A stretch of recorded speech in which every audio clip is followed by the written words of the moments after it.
Mass മോട്ടോഴ്സിൽ നിന്നാണ്. നമ്മുടെ ഹീറോൻ്റെ dream യുഗിയാണ് വണ്ടി.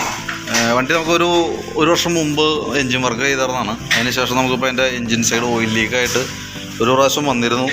അപ്പോൾ നമ്മളതിൻ്റെ ഓറിങ് കാര്യങ്ങൾ മാറ്റി റീസെറ്റ് ചെയ്തിരുന്നു. ഓറിങ് എന്ന് പറഞ്ഞാൽ ഹെഡ് കവറിൻ്റെയും ഈ സൈഡിലെ തന്നെ ഓറിങ്ങൊക്കെ ചേഞ്ച് ചെയ്തിട്ട് റീസെറ്റ് ചെയ്തിരുന്നതാണ്. വീണ്ടും ലീക്കിൻ്റെ കേസ് പറഞ്ഞിട്ടുണ്ട്.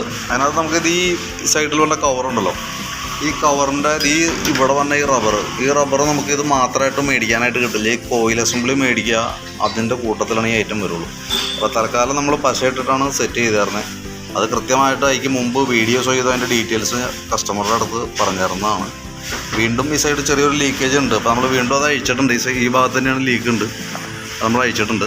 പിന്നെ നമുക്ക് ഈ സെൽഫ് മോട്ടറിൻ്റെ ഭാഗത്തും ചെറിയൊരു ലീക്കേജ് ഉണ്ടാവും. ഇതിൻ്റെ സെൽഫ് മോട്ടർ എന്ന് പറയുമ്പോൾ ശരിക്കും എൻജിൻ ഓയിലുമായിട്ട് ഡയറക്റ്റ് ടച്ചിങ് വന്ന ഭാഗം ഈ സൈഡിലാണ് വരിക. അപ്പോൾ അതിൻ്റെ ഈ ഓറിങ് എന്നൊക്കെ പറഞ്ഞു കഴിഞ്ഞാൽ നമുക്ക് ഈ സെപ്പറേറ്റ് സ്പെയർ ആയിട്ടൊന്നും വന്ന സാധനമല്ല. കാരണം വെച്ചാൽ ഇതിപ്പോൾ മോട്ടറൊക്കെ പുതിയ മോട്ടർ മേടിക്കുമ്പോൾ അതുമ്മയാണ് വരാം. പിന്നെ ഇപ്പോൾ ഏതെങ്കിലും പഴയതിൻ്റെയൊക്കെ പറഞ്ഞ് എടുത്തിട്ട് നോക്കാം എന്ന് മാത്രമേ ഉള്ളൂ. ലീക്ക് വരില്ല എന്ന് ഉറപ്പ് പറയാം. കാരണം പുതിയ ഓറിങ് അല്ലാത്തതുകൊണ്ട്.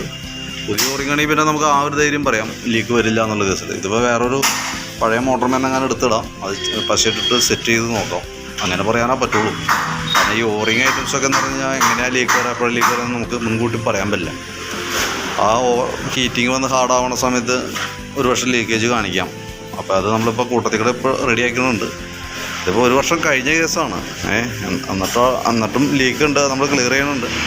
പിന്നെ ഈ കവർ അഴിക്കുമ്പോൾ നമുക്ക് അതിൻ്റെ ഗ്യാസ്കറ്റ് മാറ്റിയിടണം. അതേപോലെ എൻ്റെ ഓറിങ്ങുകൾ ഈ ടോപ്പ് സൈഡിൽ പറഞ്ഞ ഓറിങ് അടക്കം നമ്മൾ അഴിച്ചിട്ടുണ്ട്, അതടക്കം മാറ്റി റീസെറ്റ് ചെയ്യുന്നുണ്ട്. ലീക്ക് വരരുത് എന്നുള്ളതാണ് നമ്മുടെ ആഗ്രഹം.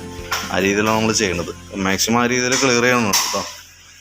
അപ്പോൾ ഞാൻ അതിൻ്റെ ഏകദേശം ഒരു എസ്റ്റിമേറ്റും, നമുക്ക് പാർട്സിൻ്റെ റേറ്റും അതിൻ്റെ ഫിറ്റിംഗ് ചാർജൊക്കെ വരും. ഞാൻ അതിൻ്റെ ഒരു ഏകദേശം ഒരു എസ്റ്റിമേറ്റ് നോക്കിയിട്ട് അതിൻ്റെ ഡീറ്റെയിൽസ് ഒന്ന് വാട്സാപ്പിലേക്ക് ഒന്ന് സെൻഡ് ചെയ്തിടാം. ഓക്കെ.